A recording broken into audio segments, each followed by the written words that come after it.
That's my boy.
Welcome to another episode of What's in the Box. Got a couple things today. I'm actually pretty excited about this, and the thing after this now is going to be a big deal. This is just something I just finally made a decision on what I want to do here. You've seen the project, I've worked on it before. It's been a big part of this channel. It's been a while since you've seen anything about it, but what I've got, I decided I was going to go with the Terminator X for the GMC Canyon. Well, I decided against that. So, because it's not turbo, it's not anything crazy, it's just an all-motor LS swap, so I decided to just get one of the cheaper LS harnesses that is the plug and play, has its own relays, its own plugs and stuff. And so I'm going to, I guess, put the factory truck manifold back on that thing. I have the injectors. It's the Cathedral port, and so I'm not really concerned with that truck right now. But at the same time, I'd like to finish it out to where it runs and drives, so I can, if I wanted to, I could crank it and take off. Well, with the MSD and the carbureted stuff, it just didn't, I don't know. I couldn't get it to read the computer. I couldn't get it to get to where I could adjust it or mess with the timing or anything. And we really couldn't get the carburetor dialed in until we control the actual MSD box. So the truck was just, it's horrible. It ran and drove and everything, ran okay, but this puts us back fuel injected. This gives us control over the computer, the factory ECU, and I've got the HP tuning, which now the third version of HP tuning's come out, and so I don't know if it's still compatible, but I have it. I hadn't bought any, no, I bought some credits. I did actually buy some credits, but I know Ed, if he watches these videos, a friend of mine, Ed, that I actually got the truck from, he went to a turbo LS in his pickup, and he made it a monster. I think he got away from it, and he's got kids and stuff, and he just, I guess it was just, you know, causing, you know, he was spending a ton of money, and it just kept tearing up. It kept blowing motors and all that, and I don't really know the scenario, but he ended up getting away from it and just sold everything.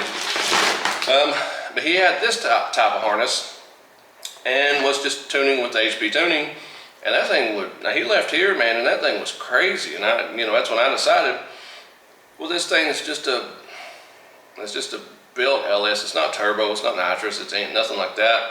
So if I can get it pretty close enough where a man can drive it up the road and think he likes it, you know, I may just sell it, you know, or I may have take it and have it tuned, I don't know. But I want it to run, and with the, you know, this harness is, what is it, Maxpeeding Rod from eBay. I bought their turbos, I bought their wiring harnesses, well, the wiring harness now. I bought the, I can't remember if it was a Maxpeeding, the mount kit, but I can't make up my mind whether I like it or not, but it seems like it turns the motor and transmission too far. But I did take a factory boot off of my son's car, and it's all factory mounts, and it actually was turned a little bit, so the shifter was actually a little over. Maybe it's supposed to be that way, I don't know, but it was. But I never really noticed that a transmission was to the passenger side, but the factory one was that way a little bit. I don't think it was as extreme as what the mounts had it. So I can't say that they're right or wrong. I just know that it was a pain to really set in there. But I think that was because, mainly because the R154, the AR5, the bell housing was too big. I should have put the motor and transmission in together, which is what I'm going to do on the IS300. But yeah, so I went about that all wrong. So I'll do it different, you know, next time I set that. But this harness, it's supposed to be pretty straightforward. I think the injectors, it's got some ground wires. All this will be for your sensors. Looks pretty straightforward. It's got the OBD2 port, or yeah, I guess it would be OBD2. The port for your tuning software to hook up. It's got some relays. I'm assuming this is for fans and such. It does have fuses. It's got a fuse box with it. It's got your plugs. I did notice there's some pins. It's pinned, it's only pinned in a certain amount of places. I was thinking that's a pin you have to pull out and maybe run a wire. That's not what that is.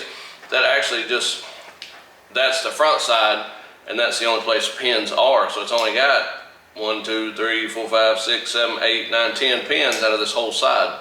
So it's gonna be bare minimum. So you don't have to do any wiring on these. That's what it is. That was kind of confusing me, but it's not an actual pin that you have to run a wire. This is where it plugs into the computer, and that's the pin side of it. That makes sense to me. I was confusing myself, but it looks pretty straightforward.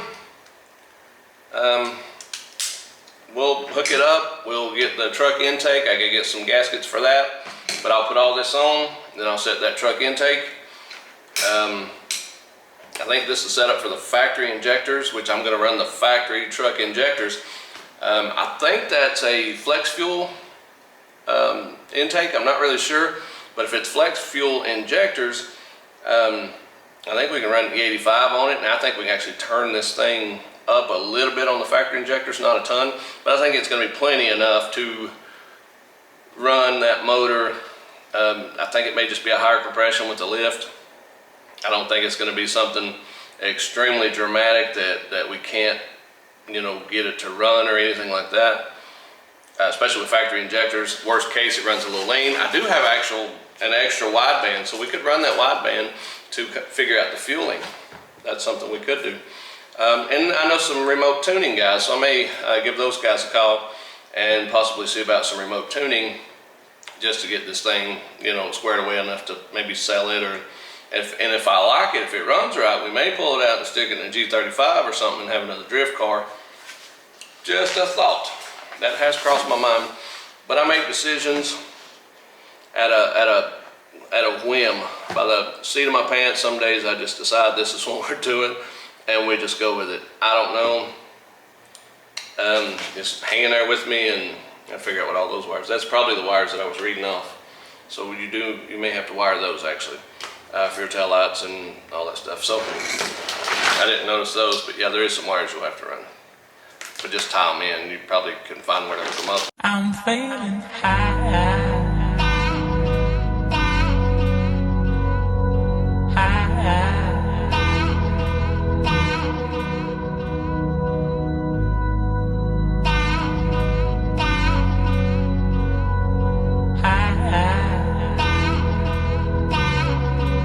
I'm feeling high.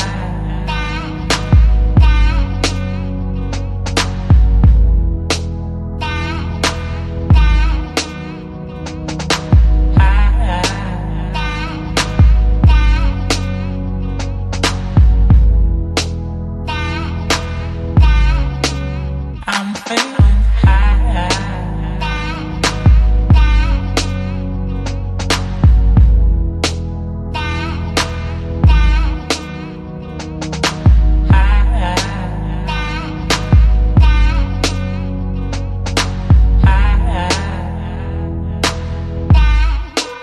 I'm feeling high.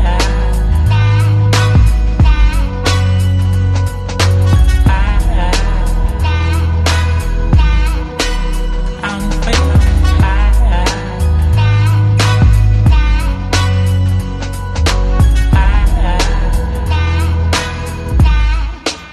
I'm feeling high.